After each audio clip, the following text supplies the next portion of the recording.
다 함께 사도신경 하심으로 우리의 신앙을 고백하겠습니다.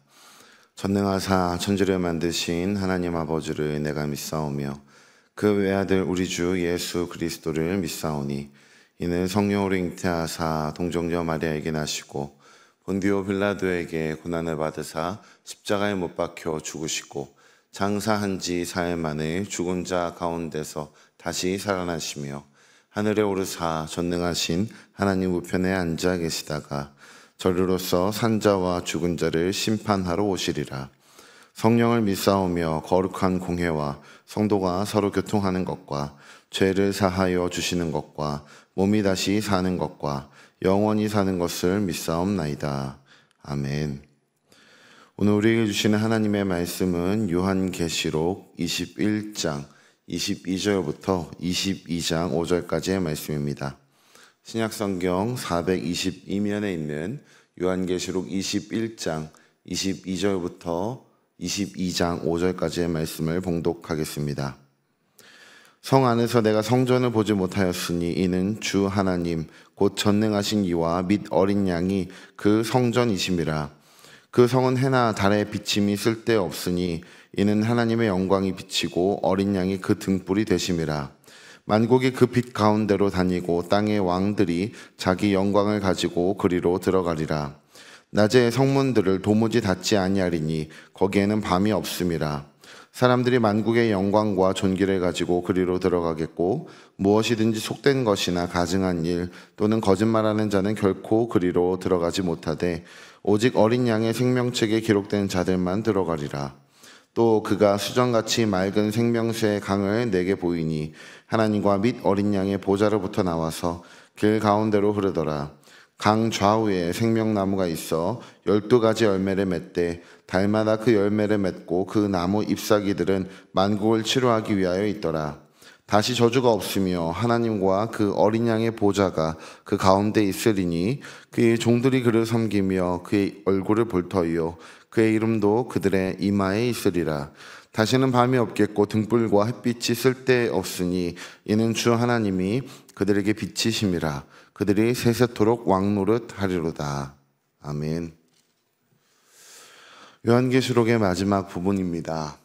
이 부분에서 사도 요한이 바라보았던 새 예루살렘에 대한 모습이 묘사되고 있습니다. 앞서 상반절부터 보게 되면 새 예루살렘의 모습을 보면서 그 성이 얼마나 아름답고 그 성에 보석이 얼마나 가득한지를 말하고 있습니다. 오늘이 읽은 이 부분부터는 조금 특이한 그 새 예루살렘의 특징을 서술하고 있는데 그건 바로 성전이 없다는 것입니다. 여러분, 하나님의 백성, 특별히 구약에 있어서는 이스라엘 백성들을 생각해 볼 때 그들의 중심은 언제나 성전이었습니다. 이스라엘 백성들이 바벨론의 포로로 끌려갔다가 유다 백성이 돌아왔을 때 가장 먼저 한 것이 성전을 재건했던 일이었던 걸 생각해 보면 성전이라는 건 언제나 그들의 중심이 될 수밖에 없었죠. 하나님의 백성들에게 성전은 언제나 중요한 곳이었고 성전은 새 예루살렘에 있어서 빠져서는 안 되는 것으로 생각되었을 것입니다. 하지만 놀랍게도 사도 요한은 그곳에서 성전을 발견하지 못합니다. 그 이유는 성전이 대신 하나님, 바꿔 얘기하면 하나님께서 직접 성전이 되어 주셨기 때문이었습니다. 22절을 보면 주 하나님 곧 전능하신 이와 및 어린 양이 그 성전이다 라는 선언이 나오죠. 즉 성전의 본래의 기능, 성전의 본래의 의미가 회복되었다라는 것을 알 수 있습니다. 사실 여러분, 성전이 필요한 이유는 인간이 하나님과 멀어졌기 때문이었습니다. 본래 에덴은 하나님과 함께 동행할 수 있는 동산으로 그곳에서 아담과 하와는 타락하기 전에 하나님과 깊은 교제를 나눌 수 있었습니다. 하지만 타락한 이후에 인간은 언제나 제사를 통해서 하나님께 나아가게 되었고 이후에 성막을 그리고 성전을 통해서 하나님께 나아갈 수 있게 되었죠. 그곳이 하나님의 집이라 불리는 이유는 하나님께서 하나님의 백성과 만나시고자 그 성전을 지으셨기 때문입니다. 그러나 새 예루살렘, 예수님께서 다시 오실 때 완성될 그날에는 이제 더 이상 그 건물이 필요 없게 되는 것이죠. 물론 저희도 그 건물이 필요 없는 시대를 살고 있습니다. 하지만 새 예루살렘이 일어날 그때에 예수님께서 다시 오셔서 완성하실 그때에는 정말 건물이나 다른 방식을 넘어서 직접적으로 대면하여 하나님을 만날 것이기 때문에 성전이 필요 없게 되는 것이죠. 예수님께서는 그 모습을 우리가 바라보고 또 경험할 수 있게 해주셨습니다. 자신의 육체를 십자가에 못 박으셨을 때 휘장을 하늘로부터 찢으셔서 지성소로 들어갈 길을 자신의 육체로서 내어주셨기 때문이죠. 그래서 우리는 언제나 그리스도 안에서 하나님 앞에 나아갈 수 있게 됩니다. 그럼에도 여전히 우리의 육체는 이 땅 가운데 있고 우리는 이 땅 가운데 완성을 바라보고 살아가고 있기 때문에 그 하나님 앞에 나아가기 위한 어느 한계를 갖고 있기도 하죠. 여러 가지 제한들도 경험하게 되는 것입니다. 하지만 완성될 그날에는 그런 제한이나 여러 가지 요소들이 없이 완전히 하나님의 충만한 임재 가운데로 나아가게 될 것이라고 선언하고 있는 것이죠. 그것이 새 하늘과 새 땅에서 누리게 될 성도의 특권이라고 할 수 있는 것입니다. 여기서부터 우리는 성도들에게 가장 중요한 게 무엇인지에 대한 분명한 가르침을 발견할 수 있습니다. 새 하늘과 새 땅이 왔을 때 성도들에게 약속되는 가장 중요한 핵심은 하나님과의 동행입니다. 그저 한 걸음 한 걸음을 넘어서 하나님을 더 친밀하게 알고 하나님의 임재 가운데 더 깊이 알아가면서 날마다 하나님과 교제하는 그것이 우리들에게 가장 중요한 것이라고 가르쳐주고 있는 것이죠. 인간이 타락한 이후에 겪게 된 가장 큰 비참한 현실은 하나님과 단절되었다라는 사실이었습니다. 복되신 하나님, 복의 근원이신 하나님에게서부터 멀어졌기 때문에 그 어떤 지복도 행복도 누릴 수 없는 존재가 된 것이 인간에게 있어서 가장 큰 문제였던 것이죠. 그러나 예수님께서 오셔서 우리가 하나님과의 관계를 회복시키시고 하나님의 자녀가 되게 하여 주심으로써 우리는 이 땅 가운데서도 하나님께서 주시는 복을 누릴 수 있게 됩니다. 하지만 새하늘과 새 땅이 되면 정말 그 복 자체이신 하나님과 함께 살아가면서 진정한 행복을 누릴 수 있게 되는 것이죠. 누군가는 천국에 대해서 이야기하면서 이런 이야기들을 하곤 합니다. 그렇게 좋은 것을 매일 누리면 지루할 수밖에 없다. 그렇게 좋은 것을 매일 누리는 건 결국 다른 것을 찾게 될 수밖에 없다라고 말하지만 하나님께서 주시는 행복은 그런 것과는 차원이 다른 종류의 것입니다. 우리의 어떤 마음을 채워넣는 것이 아니라 마치 우리가 하나님의 참된 행복 가운데 잠겨 정말 매일매일 누리도록 정말 누려도 부족함이 없도록 우리를 채우시는 그런 지복인 것이죠. 우리는 그 복 가운데 살아가게 될 것입니다. 새 하늘과 새 땅에서 우리가 누리는 복은 바로 그런 복이 될 것입니다. 그래서 성도들은 언제나 그 날을 꿈꾸며 살아가야 하는 것이죠. 우리가 새 하늘과 새 땅, 영원한 그 나라를 생각하면서 하나님과 함께하는 것이 얼마나 중요하고 복된 것인지를 기억할 수 있었으면 좋겠습니다. 하나님께서 우리와 함께하여 주심으로 우리가 누릴 수 있는 진정한 복을 경험하고 또 하나님과 함께 살아가면서 하나님으로 인해 즐거워할 수 있는 인생을 걸어갈 수 있게 되기를 주님의 이름으로 간절히 소망합니다. 두 번째로 요한은 그곳에 아무나 들어가지 못한다라는 걸 분명하게 선언합니다. 누구만 들어갈 수 있냐면 어린 양의 생명책에 기록된 자들만 들어갈 것이다 라고 말씀하고 있죠. 어린 양의 생명책에 기록된 자들만 들어간다라는 말이 어떤 의미일까요? 예수 그리스도를 믿는 자들, 그리스도를 믿음으로 그리스도와 연합한 자들만 들어갈 수 있다라는 선언인 것이죠. 이런 선언이 주어졌을 때 성도들은 어떤 마음을 가지게 되었을까요? 저는 만일 그때 당시에 성도였다면, 그리고 우리가 성도로서의 말씀을 대한다면 두려움보다는 감사와 감격으로 받아들였을 것이라 생각하게 됩니다. 왜냐하면 우리의 어떤 행위나 우리의 삶에 있는 모습이 아니라 예수 그리스도로 인해 그 나라를 우리에게 약속으로 받았기에 정말 반드시 이루신 그 예수 그리스도의 사역으로 담대하게 나아갈 수 있기 때문인 것이죠. 만약 우리의 선행이나 혹은 우리가 가지고 있는 어떤 능력으로 그 나라에 들어가게 된다면 우리는 언제나 두려워할 수밖에 없을 것입니다. 하지만 어린 양의 생명책에 기록된 자들이 들어간다는 건 곧 성도로서 살아가는 모든 이들이 그 나라를 약속으로, 그 기업으로 받았다라는 의미이기 때문에 그 약속만 믿고 걸어간다면 영원한 나라를 누릴 수 있다는 선언으로서 기뻐하며 들을 수 있게 되는 것이죠. 초대교회 성도들이 박해를 받으며 이 말씀을 들었을 때 동일한 경험을 하게 되었을 것입니다. 그들은 진정으로 하나님께서 자신들에게 주시는 약속을 경험하고 그 약속으로 인해 기뻐하고 그 약속을 붙들면서 승리하며 나아갈 수 있었을 것입니다. 또 더 나아가 믿음을 지켜나가기 힘든 시간들을 보내면서 자신들에게 주어진 약속으로 인해 힘을 얻고 소망을 얻을 수 있었을 것입니다. 사도 요한은 성도들을 향하여서 그렇게 위로하고 격려했던 것입니다. 우리가 이 땅을 살아가면서 믿음을 지켜나간다면 반드시 우리들에게 약속된 그 나라를 경험하게 될 것입니다. 그 약속이 우리들에게 주어졌습니다. 우리가 성도로 살아가는 그 모든 삶들이 결국 그 나라를 향해 나아가는 삶입니다. 우리가 어린 양의 생명책에 우리의 이름이 기록되었기에 그 약속을 붙들고 나아간다면 반드시 그 영원한 나라에 들어가게 될 것입니다. 우리가 이 사실을 분명히 기억하고 분명히 생각하고 나아갈 때에 정말 하나님의 놀라운 능력과 은혜로 이 땅 가운데 더욱더 믿음으로 살아가게 되리라 믿습니다. 특별히 믿음을 지키기 어려운 이 시대 가운데 더욱더 믿음을 굳건하게 지키며 영원한 나라에 들어가 완성될 그 나라를 소망하며 승리하게 될 줄로 믿습니다. 22절부터는 다시금 그렇게 완성될 새 하늘과 새 땅에 대해서 선언하면서 수정같이 맑은 생명수가 흐르고 그 생명수가 흘러나가는데 생명나무가 있고 생명나무가 흘러나가는 데 있어서 정말 생명력이 넘치는 한 동산을 보여주고 있는 것으로 묘사됩니다.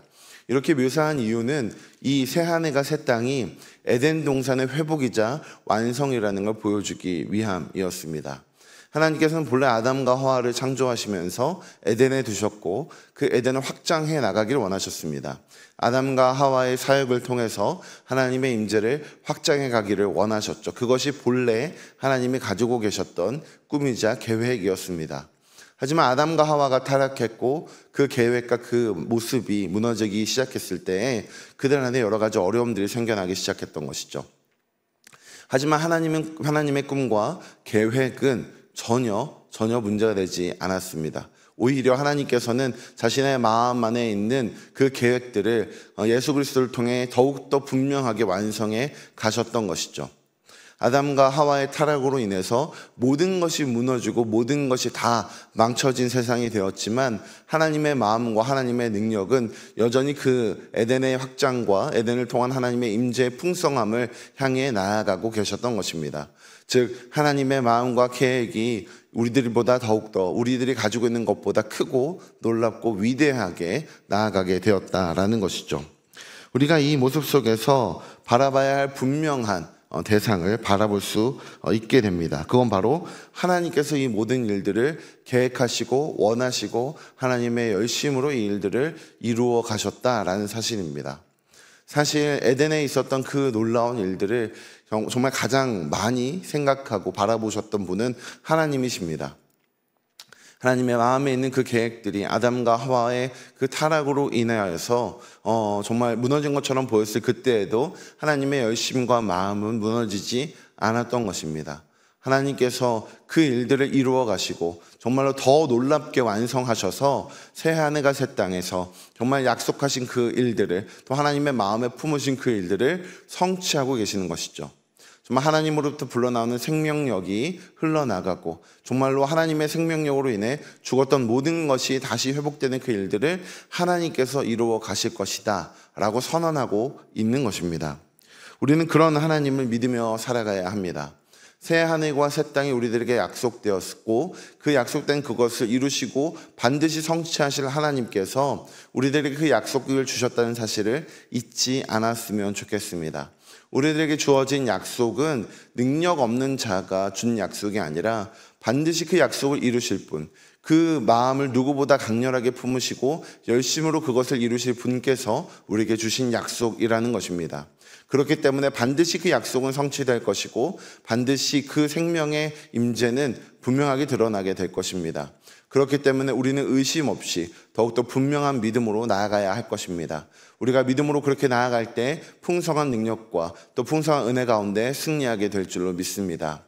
새 하늘과 새 땅, 예수님 다시 오실 때 완성될 그 나라를 소망하며 오늘 하루 믿음으로 나아갈 수 있기를 소망합니다. 그 놀라운 날들을 꿈꾸고 소망할 때에 이 땅 가운데 많은 어려움들과 많은 힘든 것들을 능히 이길 힘을 경험하게 될 줄을 믿습니다. 또한 그 약속을 주신 하나님을 신뢰하며 전능하신 하나님께서 반드시 이루실 것을 기대하며 나아가 승리하는 저와 여러분들 되기를 주님의 이름으로 간절히 축복합니다. 기도하겠습니다. 하나님 아버지 감사합니다. 저희들에게 새 하늘과 새 땅의 약속을 주셔서 감사합니다. 그곳에는 성전이 필요 없는, 정말 하나님께서 친히 성전 되어 주시는 곳이라 말씀하셨습니다. 그 풍성한 임재 가운데 누리는 참된 복을 아버지 소망하며 이 땅 가운데 생명책에 기록된 자답게 살아갈 수 있도록 이끌어 주시옵소서.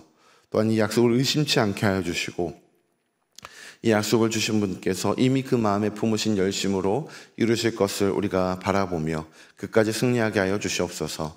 더불어 우리 교회가 그렇게 나아갈 수 있게 도와주시고 하나님의 풍성한 능력 가운데 믿음으로써 한 걸음 한 걸음 나아가 승리할 수 있도록 주관하여 주시옵소서. 또한 아버지 간절히 소망하고 또한 원하는 것은 정말 하나님의 놀라운 능력과 은혜 가운데 우리 교회가 새 하늘과 새 땅을 더욱더 풍성히 소망하며 나아갈 수 있는 교회가 될 수 있도록 이끌어 주시옵소서. 아버지 하나님, 정말로 그 나라를 소망하며 나아가 승리하고 복음을 전하는 교회 되게 하여 주시고 정말 주님 다시 오실 그날까지 복음 전하는 사명을 이어줄 수 있는 교회 되게 하여 주시옵소서. 다음 세대들을 붙잡아 주시고 특별히 선교 나아가는 모든 시간들 속에 풍성한 은혜와 능력들을 보게 하여 주시옵소서. 또한 아버지 하나님 함께 하여 주셔서 정말로 환우들을 기억하여 주시고 환우들 가운데 하나님의 능력과 회복과 풍성한 은혜가 있게 하여 주시옵소서. 주신 저런 사역들 능력 가운데 감당할 수 있게 도와주시고 동행하여 주시옵소서. 또한 아버지 함께 하여 주시고 이끌어 주셔서 정말 하나님의 놀라운 능력과 은혜로서 나아가는 복된 교회 되도록 이끌어 주시옵소서. 또한 아버지 이 나라 민족을 붙잡아 주시고 옳은 길로 나아갈 수 있도록 주관하여 주시옵소서. 한국교회 가운데 성령으로 충만하게 하시고 풍성한 능력으로서 함께하여 주시옵소서. 아버지 하나님, 온 세계 열방 가운데 있는 모든 나라와 민족들을 아버지 주관하여 주시옵시고 아버지 하나님, 전쟁과 기근과 여러 가지 분쟁으로 인한 어려움 없도록 도와주시옵소서. 곳곳에 나아가 선교하고 계시는 선교사님들의 사역을 붙잡아 주시고 귀한 열매 맺게 하여 주시며 그 가족들을 주관하여 주시옵소서.